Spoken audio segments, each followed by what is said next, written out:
Welcome to the Georgia Forestry Association's Market Minute, a brief analysis of the top issues impacting the forestry community in Georgia and the United States. According to recent data from the U.S. Census Bureau, sales of newly built homes jumped to the highest level in 14 years this August. We sat down with Brendan Lowney of Forest Economic Advisors to learn more about the data and what the forestry community can expect moving forward. We're heartened by the latest new home sales figures.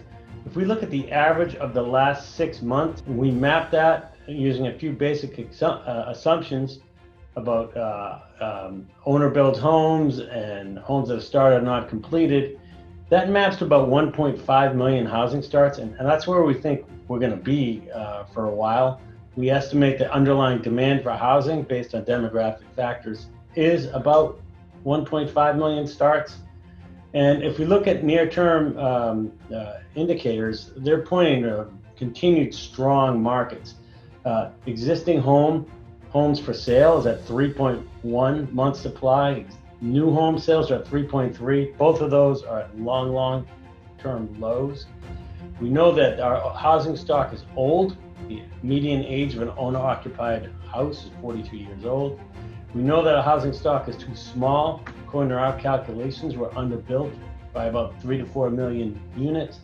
And we know that there's a really big upsurge of millennials coming into their prime home buying years. So for perspective, right now, the two largest age groups in the United States are 29 and 30-year-olds. And if we look at that key demographic between 30 and 35, right now, there are about 27.5 million people in that category. And if we flash back to 2008, there were 3 million fewer people in that age category, about 23.5 million. So really, we're very optimistic about both the near and medium term for housing starts, which are, of course, a huge component of wood products demand.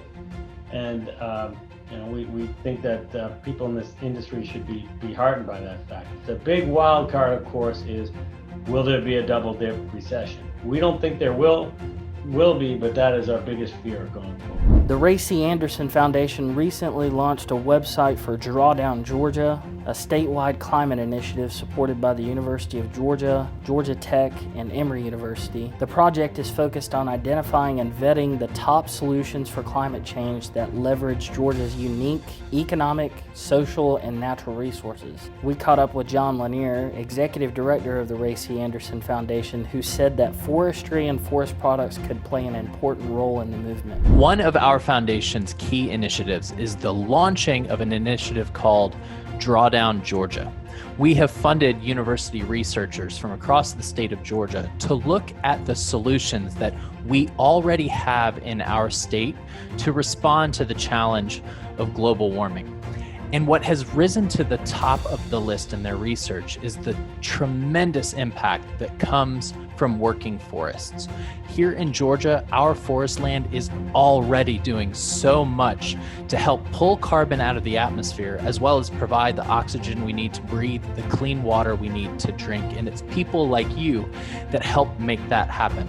We've also seen the great potential for even more. And as markets continue to develop for wood products, our hope is that we will see forests, the forests here in Georgia, continue to climb the list of solutions and their potential to respond to such a challenging issue as our changing climate. This month, the Georgia Ports Authority welcomed the largest ship to ever call the U.S. East Coast. Thanks to several large infrastructure projects coming online and a stronger than anticipated holiday season, the port also reported its strongest month on record this August. According to Jennifer Tatum of the Georgia Ports Authority, Georgia leads the nation in forest product exports, and infrastructure investments will continue to grow the port's capacity moving forward. Thanks to partners such as the Georgia Forestry Association and its members, the Port of Savannah was the #1 U.S. port for forest products in 2019.